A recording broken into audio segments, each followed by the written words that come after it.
And you're live on Dead Radio. Hey everybody, welcome to another episode of Dead Radio.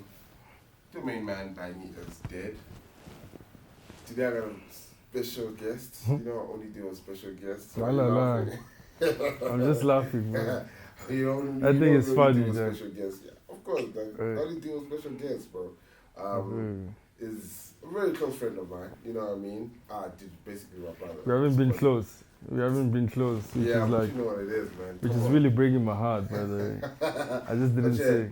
You know we don't introduce our guests, they introduce themselves. So, yeah, what's good, my brother? How you doing, my bro? What's good? What's up? I'm Nokana Mojapelo.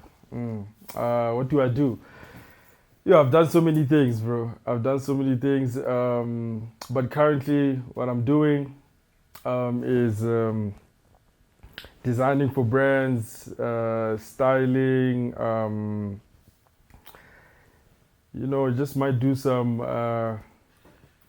You don't sound too sure. Some tenders here and there. Some corporate uniforms here and there. You're just chasing that bag in the creative world, basically. Yeah, the bag is finding me in what I do, which is clothes, and then so it's finding me in different like mediums and whatnot and whatnot. Yeah, right. But it's everything centered around clothes. Okay. But yeah, I'm in different like avenues of clothes. That's dope. So where are you from? Where am I from? I'm from Limpopo, Okay. Limpopo. But I didn't grow up there. I moved out of Limpopo like 2 years old to come to Pretoria. Okay. So I lived in Pretoria my whole life. Yeah, basically, yeah. Which schools did you go to? Which schools did I go to? I went to the Glenstancia primary school. So I played soccer. Like I was like a real soccer fan. I actually thought I was gonna be a soccer player. Then I also did tucks. And then I also did for like 2 minutes. Went to Argentina, Uruguay, and Brazil. For soccer. Crazy. I was like primary, like late primary, grade 6, I think there, grade 6, So 7, you're a 8. star. Yeah, I was a star. Funny enough, I was like the youngest guy in my age group, because my age group wasn't traveling, so I was trialing to play for the older guys, and then I made it. So they took like maybe 3 young guys, 3 young guys, and then we played for the older guys, yeah. And then, what was the question again? Like, what school you went to? Which school I went to, yeah. And then from there I went to... You're talking about like the soccer thing in high school. Then I went to the Glen in Pretoria. Right. Yeah. You say that's where things really started. The bad things. You start getting into like, you're getting older, your personality starts forming, you're going through adolescence, friendship starts forming. But it was good, it was good. Right. But then towards the end, it wasn't that good. You start getting to know yourself and like, But I think, outside looking in, because we obviously met like when you were in high school.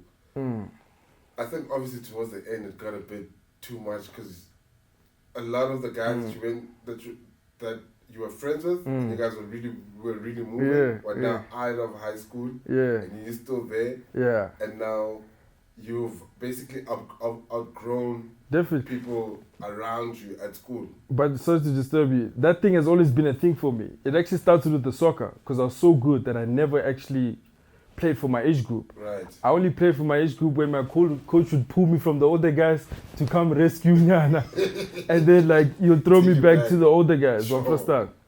Or like for important matches or whatever. So I always grew up around older guys, so that's why I was always comfortable, Right. So like throughout my whole life, that's just always been the thing. So I was always like mentally ahead, doing things before time, which was a good and a bad thing. But towards the end of high school, that's when it wasn't nice anymore because it's like all my buddies are really, really gone. And it's just like, I've just seen and done too much. Besides fending for myself, mentally, you miss people that just get it. Right. You miss the conversation. You're teaching them, basically. Exactly. And then also now, obviously I'm chilling with older guys, but I'm chilling with the cool older guys. Yeah. So to my age group, not to sound weird, but like I'm God level. Do you get what I'm saying? To the honeys, I'm like God level, you know? And just to my peers in general, I'm like God level. So it's like you're always talking about you, talking about the cool stuff that you're doing. They're always trying to talk about like your weekend, you know, your experience. So that thing like gets really tiring. So you don't even want to chill with Bruce anymore because like they're just gonna ride you and you don't want to ride. So I used to chill with the nerds because the nerds are not like, They don't care. they don't care. That's a different world. Exactly. So you just talk normal conversations. In fact, I used to like chill with the nerds because like they have very productive conversations. Like we'd be chilling and be like, yo, man, question 3 on that assignment. Yeah. So how did you tackle that? That time, if I'm chilling with other brews, they didn't start the assignment. So like the nerds are like, you know, they're having conversations like that and they're having broad conversations, you know. So I used to just like hang with like the nerds and whatnot, and then yeah, that's what I was comfortable, man. So now, when does fashion actually start? Because obviously, you growing up, you thought you were going to be a soccer player. Yeah. Right? That was your aspiration, because that's what you were good at. But then when does the start element start? Because I know it doesn't happen after high school. I know it happens during, because that's when Vinnie Boys actually started. Yeah. So with fashion, so I was into soccer, but like, you know, soccer and fashion, like they go hand in hand. Music and fashion, they go in hand in. So I've always liked it. So in primary, so how can I put this? My mom tried her best to take me to like good schools. You get me? So in those good schools, you're chilling with like kids who have the latest sneakers, latest this, latest that. So when you don't have, you have to be creative. You know what I'm saying? Right. So they wearing Nike track suits and whatever, and when you like buy what jet level, you get what I'm saying? So you have to make that jet look really, really good. You know, you have to dupe things to make them look like they're on the same level. Sure. So I was like subconsciously doing that, you know?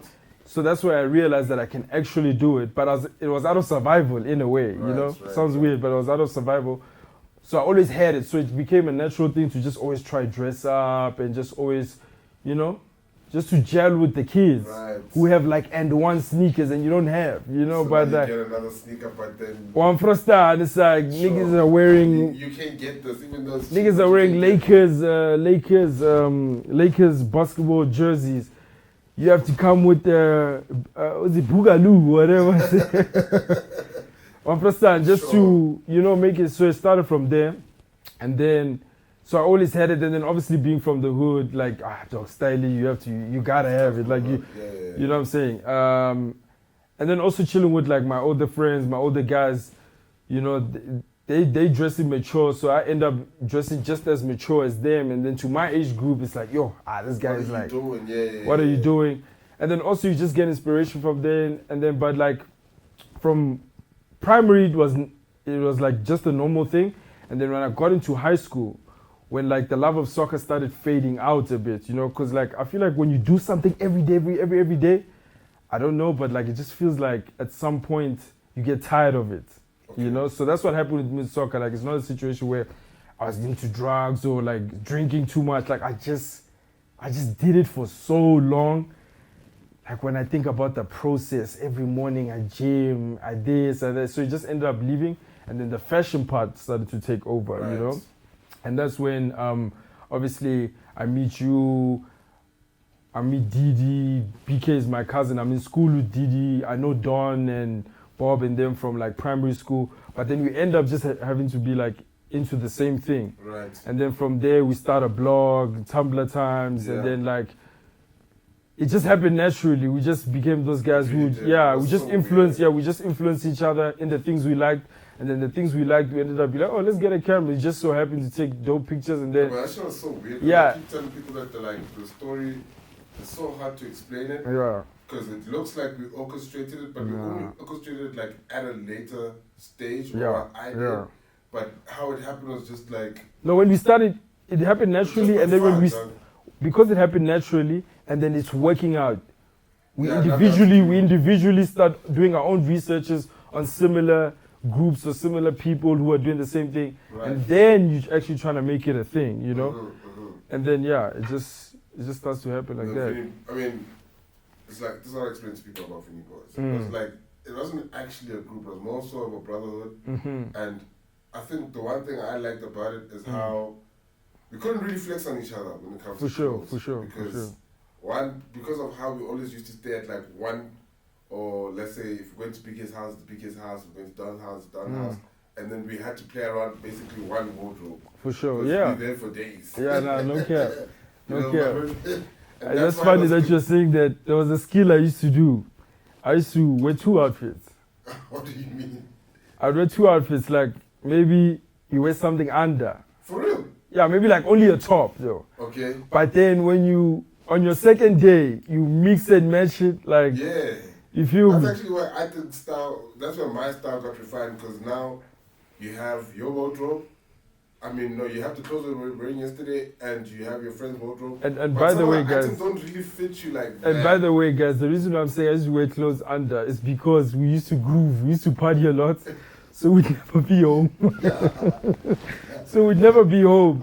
So we used to just like, you have to find a way to make that weekend's clothes like lost in a way. It was crazy because you were still actually like relatively young, but it was weird that we didn't see you as a young guy. I don't know how, like... Because I was already chilling with all the guys, so I already thought like that. So like a thing of like, I don't feel like you're chilling with a child. Or some shit like that. It was like... But you would get humbled though. Like you'd get humbled with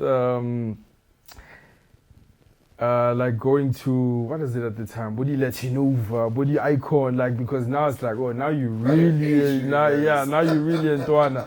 But you get away with it because PTA is like, you know, they know us, and then also PTA group is not really club group at that time. At that time it was just Moloko, which is like club, but like that was not like the significant group. It's not even what we like. So it was Hatfield Square.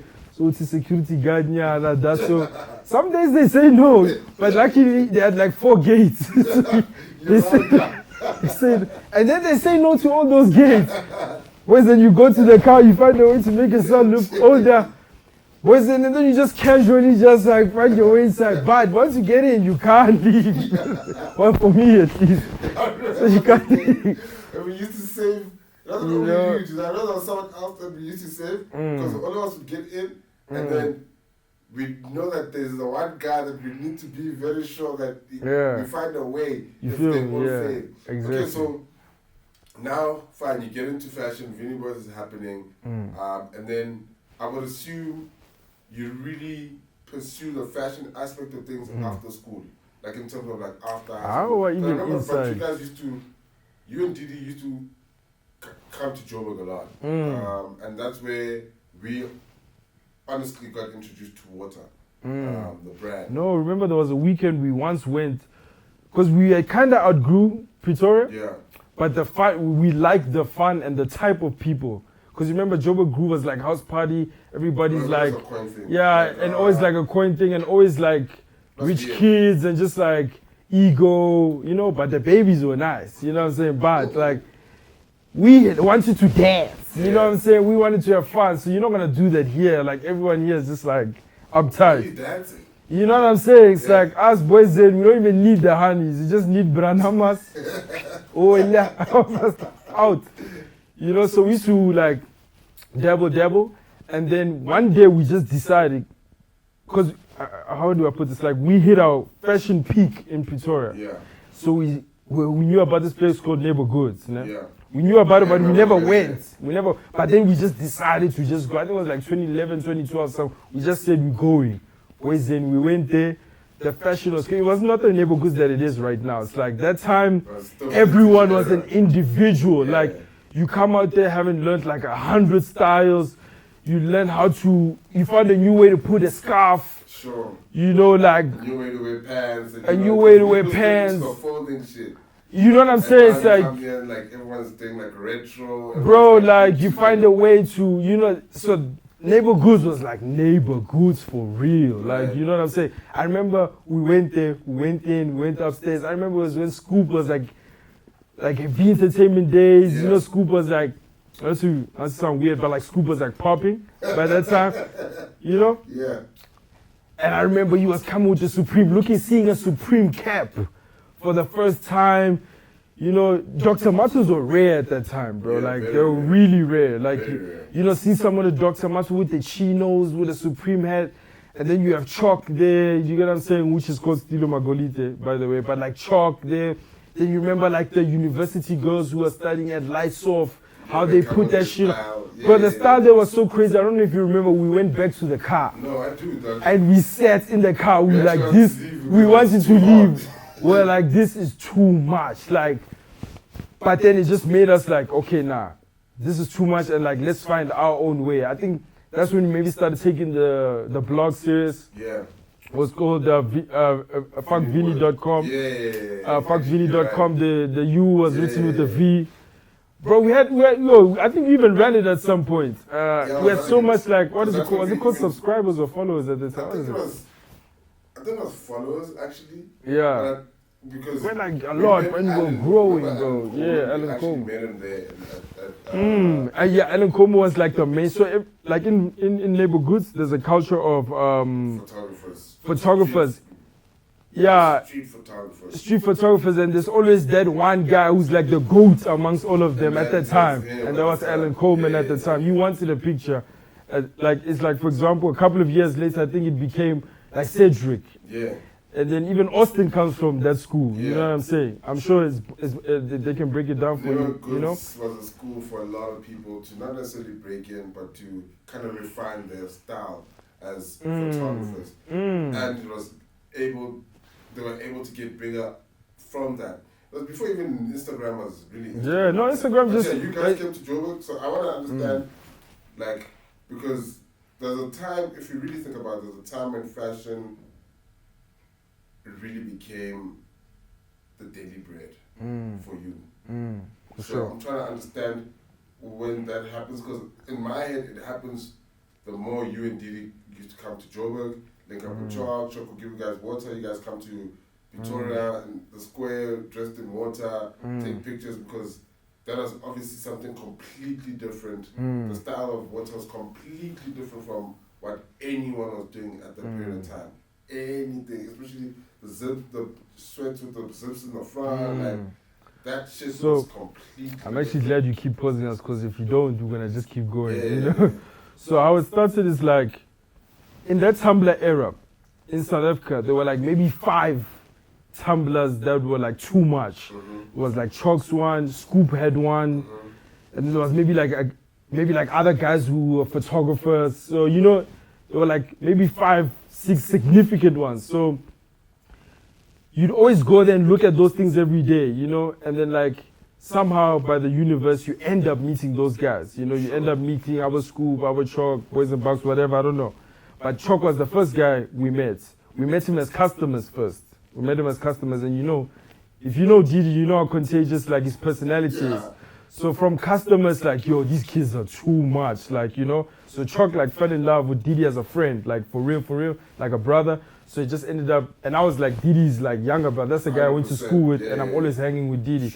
So anything Didi's like, yo, let's go to Joe. We're going to Joe. Boys, then let's go. And then you end up meeting Chalk to go buy clothes, but then those clothes end up being like, nah, hold the extra item. You're this. And that. But then while you're chilling with Chalk, it goes from going there for in and out to like, yeah, no, stay. Let's go to Neighbourgoods together now. So now you meeting Chalk's people, you meeting his places that he goes to, you start meeting our Scoop, and then they realize, hey, this kid is too much. You know what I'm saying? From like Pretoria.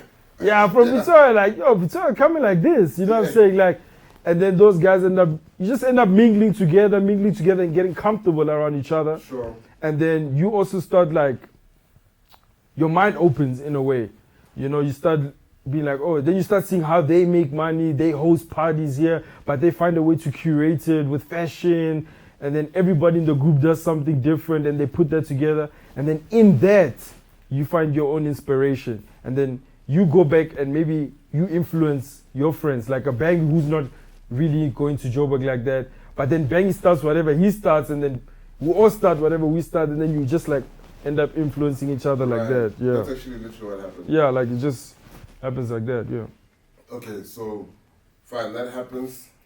I want to fast forward to DOCC. For sure. Where does that start? Before DOCC, it was Black Sheep. Yeah, And let me tell you a fact. Black Sheep was written Black Sheep with a full stop at the back, at the end.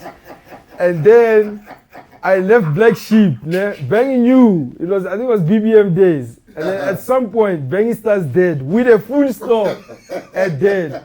So my brothers,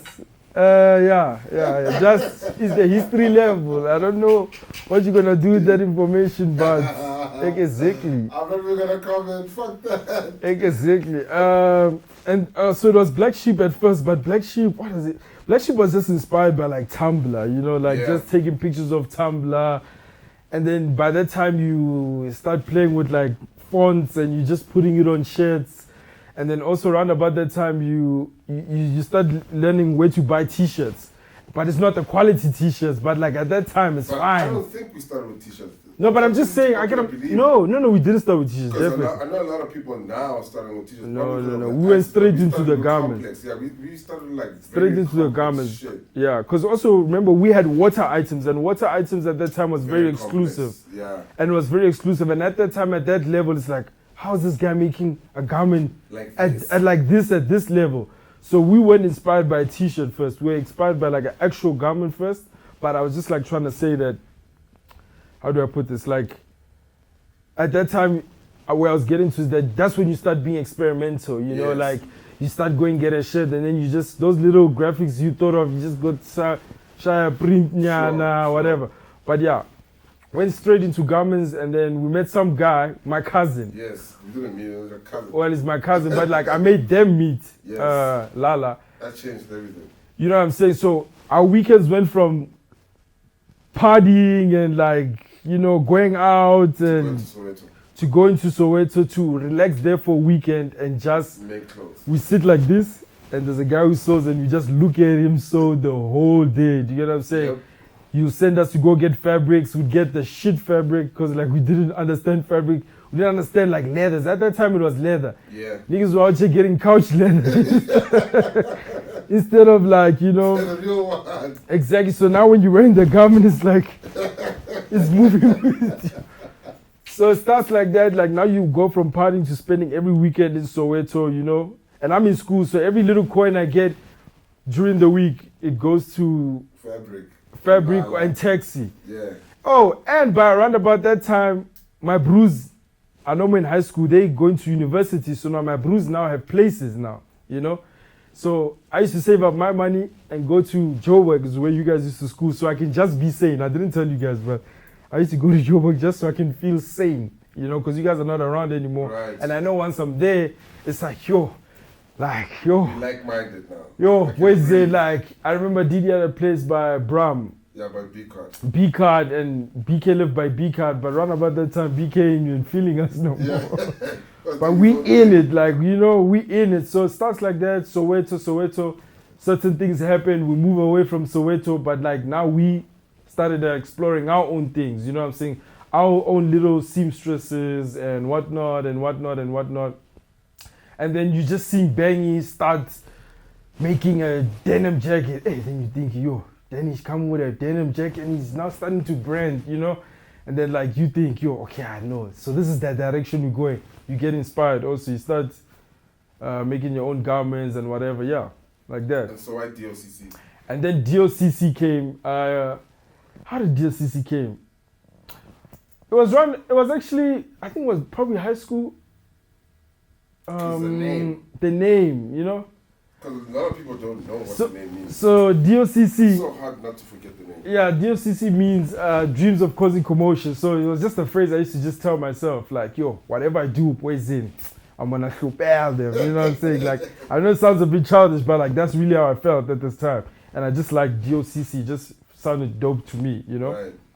But I didn't like it because I hadn't found like a font and a nice way to write it, and that round about that time is Galaxy Boy. Galaxy Boy had figured out like a font and like a logo, a visual language. You get a visual, you know what I'm saying? So that came about, and then you just start doing your own little garments, but it's just for yourself. Sure. You start doing garments for yourself, and then people are interested in those garments, and then you put a little bit of money together, you start making your 5 garments and you sell them. Now I'm selling them to Brews at school, Brews online, on BBM, whatever, you get me?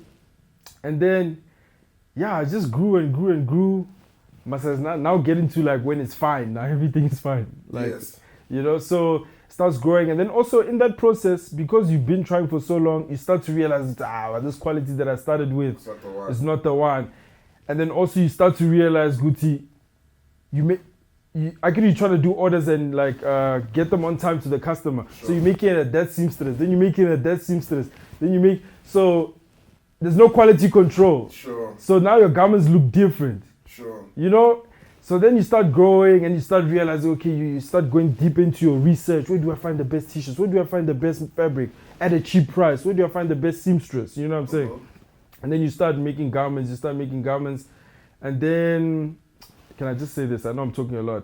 That's why when Bruce asked me, yo, where must I get a t-shirt? I get annoyed because it's like, I know that you didn't look. You're lazy. You're lazy, like you don't care. You know what I'm saying? Like, Right. you don't want it like the way you say you want it. Maybe you just want it for like, this is the cool thing to do at the time.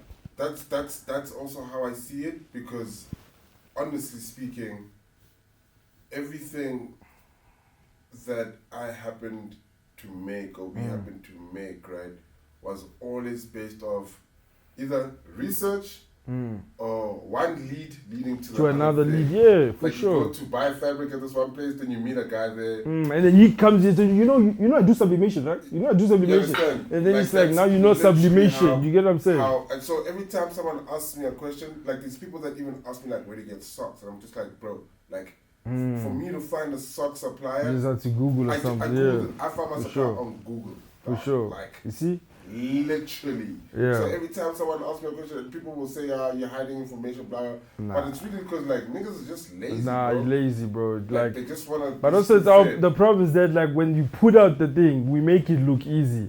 So that's why they also think it's easy, or maybe they can just have easy access to you, you know? Yeah. But anyway, DOCC. So now I'm at that level where it's like I'm starting to like find myself as DOCC. I was doing bullshit though, like, you know, like mismanaging money, things Yeah. are late, you don't want to communicate properly on the phone with customers, blah, blah, blah, blah, blah.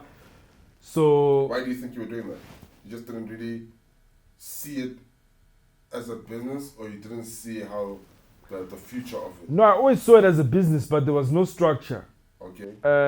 And what I mean by no structure, there was no confirmed date with this seamstress that is going to land at this time. So now you have to just lie to the customer, you know, like, and then that customer gets angry, but then also you have your own anxiety. You don't want to deal with that anxiety of like, it's too much for you. it's like a lot, you know what I'm saying? Yeah. And then maybe that guy flopped, the seamstress, and now you have to take money out of your own pocket, but you don't have that money.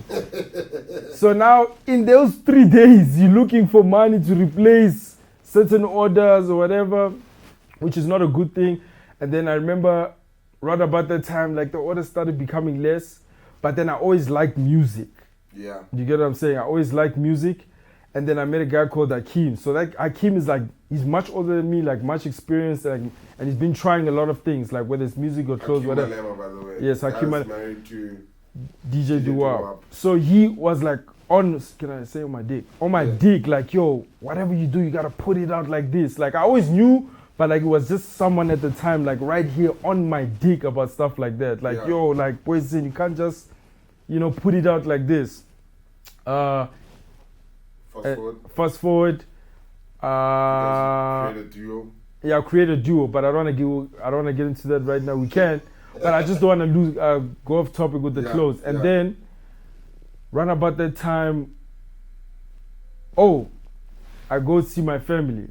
So I have an uncle who like works in mining and construction, but that brew on the weekend is too much, like, because he's coming with the drip, it's too much. But on Monday, there's a difference in his confidence because he's just wearing like construction uniform. Also, the confidence is not the same. It's not the same, one person. But on the weekend, like, he's too much. Like from Fridays, like, you know. Okay. And I could see his confidence drop.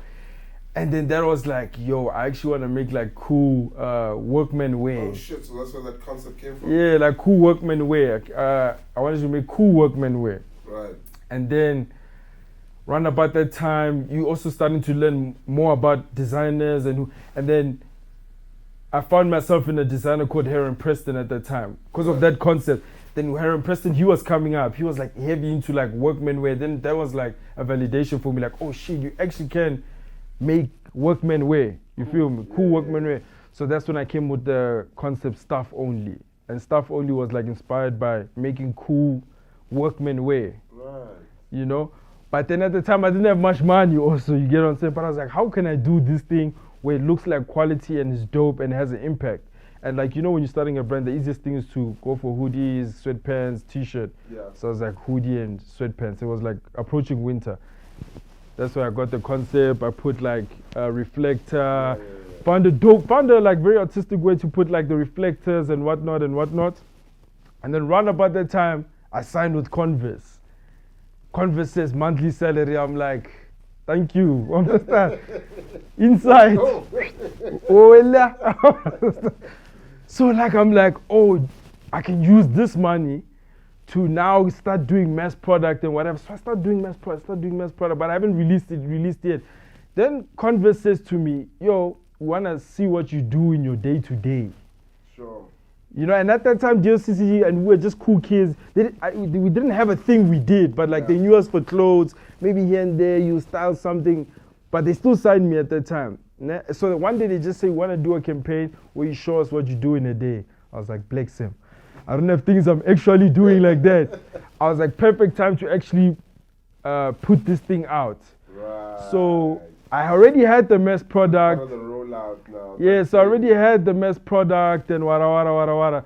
So they ended up doing like a documentary style of me going to the manufacturer and like doing a photo shoot behind the scene, but it was like all a made up scene, you know? Right. But then everyone on that set was like, bro, this thing is crazy. Somehow the following week, that same hotel we booked. Hey, I actually went to your house. So I booked a penthouse, né? Yeah. But through back door. Okay. And then I did my photo shoot and I'm also shooting the Converse. Then the manager of the hotel found out, because I paid like their workers. Yeah. Found out, he just knocked, and then he found us doing a whole production. Then he asked us to leave. That's when I came to your place in Maboneng, I think. I came to your place in Maboneng. You were so annoyed with me, by the way, that day, because I just brought a bunch of people.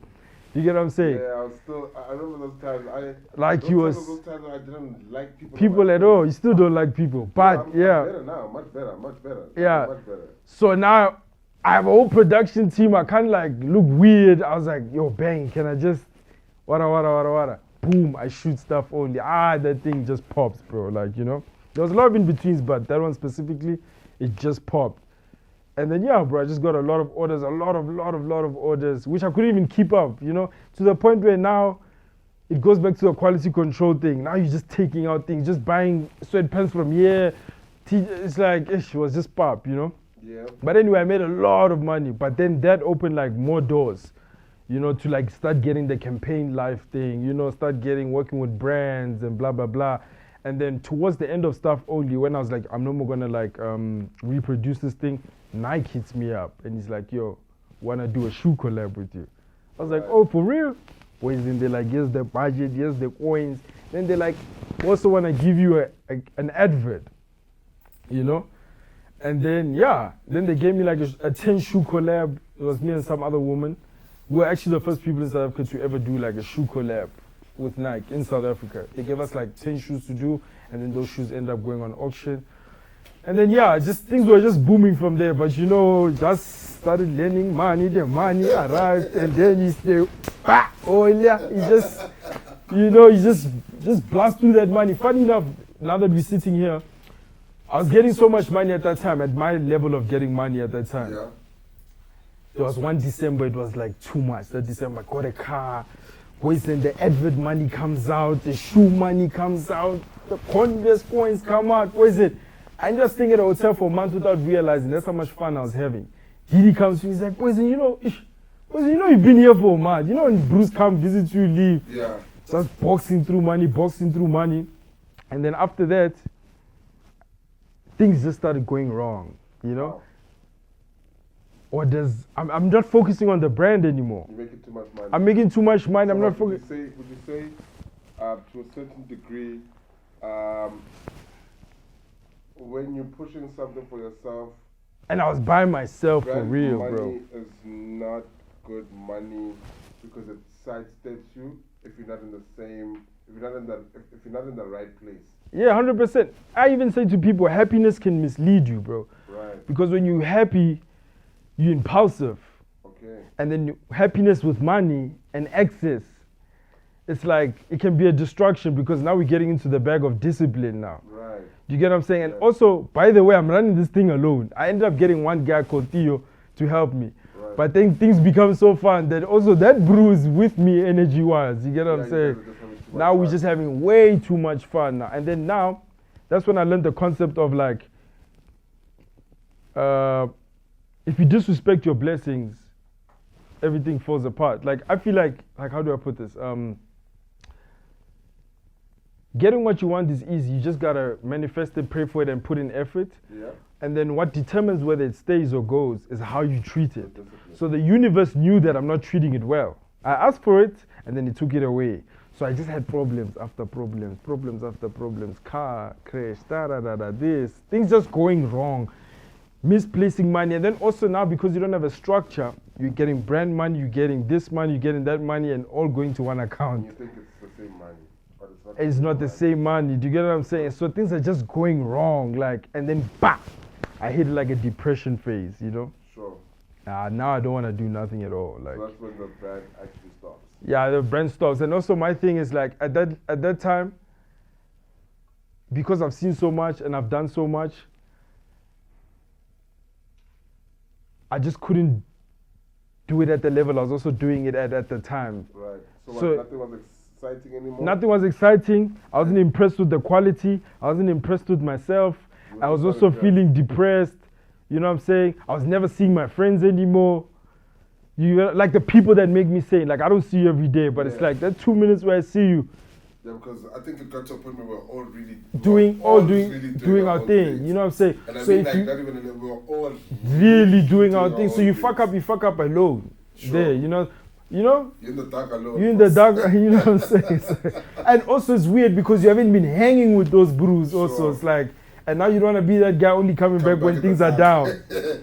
No, but you know, I think Even that's though you guys would accept me and Yeah, everyone because else, our I friends are guess folk, yes, bro, but like- it's like you also have your own thoughts as a person, like, you know. I totally get it, and I think maybe more so it's something we need to do more as black men. I feel like we definitely need to communicate more on like not necessarily an emotional level, but an emotional level. Yeah. Like we have to be like as honest as we are with ourselves, with the people closest to For us. sure, no, for sure. And I think that's the one big thing that we don't do, and that's why niggas don't know how to control their emotions, or For niggas sure. don't know how to really maintain their emotions, because they're one guy when they're with the homies, and they're another guy when they're alone. For sure, 'Cause- yeah, for and sure. I think most of us as friends, we really are emotionally mature because when we were together, your heartbreak, we know you were For sure, heartbroken. yeah, Like, for sure, There's for sure. absolutely no Yeah. one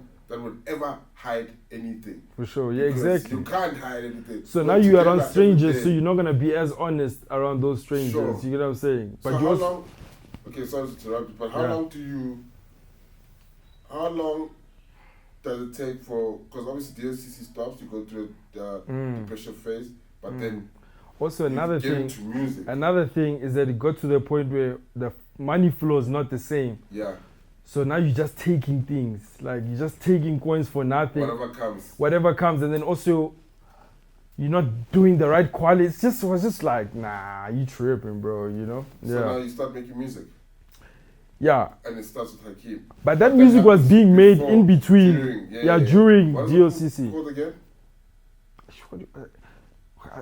There was no actual name. The tape was called Booty Call. Then people just ended up calling us Booty You Call. guys had a name, There bro. was no name. I swear. There was no name, I was need to it? check on Apple Music. Wasn't I it? swear. It's Booty Call, bro. You guys literally had a name. It was Booty Call, bro. There was no That's your name. project name, but I know you guys had a name. The project name was the name, bro. I'm telling you. No, dude. Wizard, what do you mean, my brother? Okay, fine. That happens then. Now, do you think that period that you're doing this is giving you a specific output from a music aspect that you want. This thing's not on Apple Music anymore, ne? Hey, I don't even know, bro. I don't even know. Yeah, you guys used to call each other Mansa Musa, bro. Mansa Musa came with the second project. We did a second project. Oh, so that name came. Oh, this shit is still on Apple Music, dude. That's crazy. Bro, the streams were crazy. Yeah. It was so crazy. That project was crazy. And like, how old that was the first time. You look so young in this fucking. Yeah. How old was I? I don't know. I was probably like 20, 21. I don't know, bro. I was young, bro. I don't know. I was young. So now, fine. Let's call. Fast forward, depression phase, Windows 2000. Yeah. Where does that come about? Windows 2000 came about. So while we put out Booty Call, it's peaking. Like for real. It was almost like that vibe where we are not commercial, but we're getting so booked. Like me and Akim, we used to get so booked, like, you know. So we used to do a lot of shows. And remember, around about that time, there were a lot of kids events, bro. Yeah. You know, so we're getting a lot of bookings. But then that brew, maybe 2 months into the tape, bah, that guy goes overseas to Europe. Oh yeah. He was supposed to go. He's just going with his Han. I don't know if they were going there for leisure or what. But I don't know. He goes with his wife. Yeah. So he leaves that weight on me now. Right. You know? I'm pushing, but it's like, it's not the same. Mind you, I don't know. I don't have experience in music. This guy's, he's carrying me in a way. The like, thing is also happening at the same time. You get what I'm saying? Like, Sure. It's just too many things going on. And then so somehow just like phase out of it, you know? But then I gained a lot of like following on SoundCloud and a lot of streams, you know? People started to accept me as a musician. So then I wanted to open my own SoundCloud. I was like, what am I going to call myself? I was like, I don't know. I was like, what's going on? You know, you're just like, what's going on around me? Like, what's the vibe? You know what I'm saying? Then I was like, as artists, like, I come from the internet era. Sure. And for me, it makes me think of Windows 2000. Because that's the software that you actually interacted with in terms of the internet. Like, just, you know, like, just, I was like, at that time, like, Instagram was just popping. So I was thinking, like, what is like an internet thing without being corny? Right. Do you get what I'm saying? But like, we were making our money off internet. The internet was popping, blah, blah, blah. So I was like, what is it? Like, for me, when I think of the internet, what do I think of? So I thought of that E. Yeah. The internet, like that E that you get on the laptop. Yeah. But I was like, how am I going to, like, how can I call myself that? Like, you know? So I was like, what else? Windows 2000. You know what I'm saying? I was Crazy. like, Windows 2000. Then I just started this on Clout. Windows 2000. And then I started making my own music. Then I think my first song was called Auto Shop at the Mall. And then that one, like, it just got like crazy streams, bro. And like, that made me even get booked more as an individual. Then I used to just make music by myself. So now, music.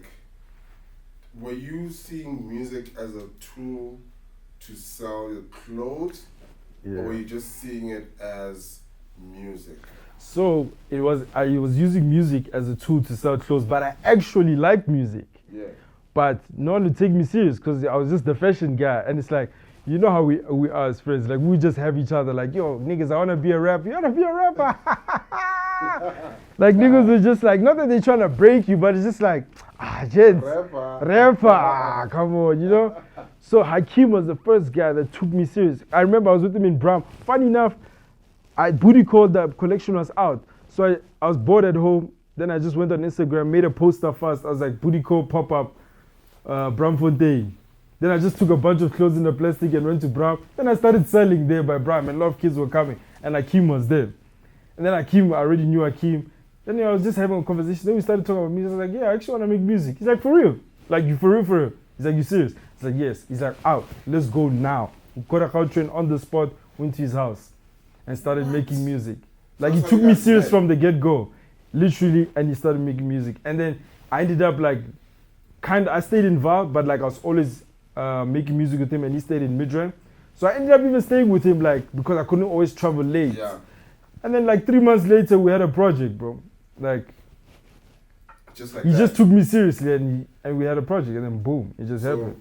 This is how I see Windows 2000, right? Yeah. I feel like you use your influence to kind of not necessarily break in, but give a lot of people that didn't have a loud voice at that point a loud voice. Because if you look at it, a lot of the people that you've collaborated with or have featured on your songs are now, you could say, are booming. Yeah, they are booming. They're booming. You Okay. featured Maclera before Maclera was. He always gives me a shout out for that. I mean, he was. Shout out to Maclera. He was bubbling under at that point in time. For because sure. that was way before. But your guys' song was. Yeah, he was new. He was known for that song. I think was it called Bodega? I don't want to disrespect my bro. Bodega. Yeah. So he was popping, but he was just But he hasn't in one place. Yeah, he he hasn't didn't transition. into Yes. Joburg yet. Exactly. Like that. And then there's also other artists that you've been very particular with your features. So I want to understand, like, what's your train of thought when you, like, feature someone or when you featured someone back then? So like me, with the music, I was always around musicians, and one of the musicians I was always around was Malum Kuket. Okay. So Malum Kuket loves art, bro. Like all forms of art, you know, and he genuinely goes into research and he genuinely appreciates art, and he does it with his music, you know. So with Malum, he never, when I saw him like doing his thing, recording and whatever, and how he picked his features, I found myself in how he like picks his features. He picked what would actually sound good, not because this Bruce too much, he's booming right now. Like he'll do it for the music, you know what I'm saying? So with me, when I started making music, like when I made music, it was always about like what is gonna sound good, you know, like who's actually gonna sound good, whether this guy's popping or not. Do you get what I'm saying? Yeah. I actually just want that guy, and some of these guys I didn't even have relationships with them, but I was just like, yo, let's dance. like yo, Maclera would sound good on We Outside. Like I don't know how I'm gonna do it, but somehow for some odd reason, all these guys that I actually asked for features, they already knew me, and they knew me of like whatever I was doing at the time, and they actually respected what I was doing at the time. So when I asked them for features, I didn't go in there like, yo, I'm Nokana, you know, like I got this, you know, because I'm getting into their world, you know. Right. But off the bat, they're like, oh, for real, you want a fish? Bro, I'll give it to you, bro. Like, I love what you do. Like, dope. Like I'm inspired to some extent in something that you did, you know what I'm saying? So I'm gonna give it to you. They didn't even make me run around, whatever. Like, it was just always a respect thing. Dope. And when we got into studio, what they would tell me and what they appreciate is that, like, most guys would have, like, shrunk. But I was actually like, yo, let's try this, let's do this. Like, this is the direction I see it. And it's like, they appreciated that. And they were like, yo, I don't regret actually giving you the feature, because it's like, you actually care about the feature. It wasn't that you just booming fun or whatever, you know what I'm saying? I actually took them serious. Like, niggas needed, even if I didn't have much, niggas needed to be transported from wherever. I make sure niggas came, I made sure they have food, made sure everybody's soft, you know, because I'm entering in their world, you know. Right. So I have to respect them also. But the features just came about because I genuinely thought they would sound dope, and I genuinely also like their music. And then when it's genuine, it will give you the result. So getting close to the end, what's your plan with, not necessarily the future, because that's such a broad conversation or question, right? Yeah. Is your plan to go back to DOCC? Is your plan to more so focus on what you're doing right now? From a creative perspective, because I think that's where you're gonna stay, bro. Like, yeah, for sure. What you gonna be up to? What you gonna do? What are you looking forward to? Right so now? I do have something coming, but I don't want to say the name. Should I say the name? Nah, you don't have I don't know. It might change. Yeah, it's not gonna change. I'm already manufacturing. It's not gonna change. And it took a while for me to decide on that name. So I'm not canceling DOCC, but I'm bringing it back, but under something. Okay. Like you're saying, Dead by DOCC. Okay. Type vibe. You know what I'm saying? Yeah. And then with what I'm doing right now. So right now, even though my bro didn't ask me, I'm joking. So right now, what I'm busy with, like, I've been doing a lot of styling for brands. I've been doing a lot of styling for campaigns, and I style Casper like 24/7. There's other clients also, but like, he's the most like Casper Nyovest. You know, Casper Nyovest. And then through the relationship with Casper Nyovest, which started as styling, I ended up meeting other people, and then which made my like things that I do and reach more. So I also design for brands, you know. Some brands I can mention, some I can't. I also, what else do I do? I do so many things. So I'm in an ecosystem. Yeah. Let me put it like that. You're in a clothing ecosystem. I'm in an ecosystem that supports what I do. Mm-hmm. And that's through relationships. So whatever it does, it's still supported. It's still supported, and it goes back to clothes. Yeah. You get me? So right now I've just been genuinely, well, this is where the universe has pushed me to. It has pushed me back into clothes, which I always did, but like it has pushed me more into the business aspect of it, you know? And like it has pushed me into brands that are doing very well. So like I get to actually understand how things are done and how things are run and how to get to the level that I would like to get. Right. So now I'm in a place where I have a lot of experience. I made a lot of mistakes, and God has positioned me in all my fuck ups. He's still positioned me in a place where I can still make money and still learn. So now I'm trying to take that experience and actually Appreciate your blessings. appreciate my blessings, but do it right, bro. You know, do it right, do it with structure, and be fearless in it, man. You know. Yeah. You know when you know sitting here, yes, when you were younger, yeah, I wanted to have this big brand, but like you didn't really do it like that. You know, it's like Right. there was a fear element to it, and also it was an element of how am I gonna do it? Like you're not supposed to worry about the how. Like that's a universal law. You're not supposed to worry about the how. For as long as you're putting in effort, the universe will guide you into finding the answers, which is the how. 100%. You know what I'm saying? And then when you frequently around people doing it on that level, that fear aspect leaves. Right. You get what I'm saying? And then now you start to like become your own person, and now you really do it. You know what I'm saying? And like understand your worth, which I don't think anyone ever has a worth, because it's just like, not. But you get what I'm saying? Yeah. You understand your worth, and your confidence grows. You know what I'm saying? So right now I'm in a place where I have a lot of confidence. The fear element is out. You know, it sounds weird, but I had a fear, for instance, like talking to a manufacturer from China. Crazy. Why? Because I always felt like, do I have enough money for it? Will I know how to like go about it? Right. Okay, cool. I So start you ma- over- so you yeah, I thought about overthought it. Like, okay, now I start manufacturing, and I have to like manufacture 1,000 products, like, or 100,000 products. Am I really gonna do it? Like, am I gonna really sell those things? You know, it's like, you know what I'm saying? Like little fears, like it's a stupid fear. It's not really a fear, but like it was a kind of an overthink, like stuff like. So like now there's more confidence, there's money, there's everything, and like, and now you also understand the business aspect of it, and now you're just trying to do it, and I'm in the perfect place to just do it, you know? Dope. Yeah. You just want to do it. I just want to do it, bro. Like, genuinely. Cool. So I want to wrap it up. Yeah. New thing, end of the show. I need your word of the day. Word of the day, not necessarily for the day, but something you live by, something that you stand by, a word that always reminds you. Word of the day. Yeah, word of the day. That's your word of the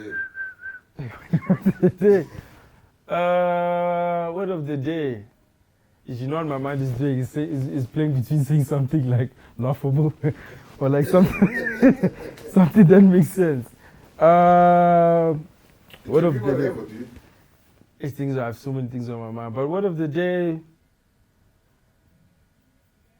like, bro, just don't stop, bro. Like, I don't know how to put it. Like, just always, like, learn, bro. Like, try your best to be confident. Because what I've realized with age is like, if you don't practice confidence, bro, like, you're not gonna go far in a lot of things, bro. Right. Do you get what I'm saying? Yeah, Like, yeah. confidence breaks down into fear, they're like, just try have flipping confidence. Like, even if you don't believe in yourself, but just do it. Like, Do just, whatever it takes to have confidence. yeah, just do it. Because confidence carried a lot of things. Confidence carried the building we're in. Because if the guy didn't have the confidence to do it, it was never going to be done. Like, that guy driving your dream car, he needed to have the confidence to like be like, I'm actually going for this thing. Right. Do you get what I'm saying? Someone who has what you want, they actually, at some point in their chapter, they actually had to apply confidence. Right. And discipline too, but like confidence to actually be like, I'm actually going to do this thing. You get what I'm saying? Because like, yeah, confidence, yeah. Cool. That's the word of the day, like confidence. Right, guys. Thank you so much for watching this episode of Dead Radio. From the main man banging his dead. Issue. Yeah. Homie over here. Nokana. We out. And you're live on Dead Radio.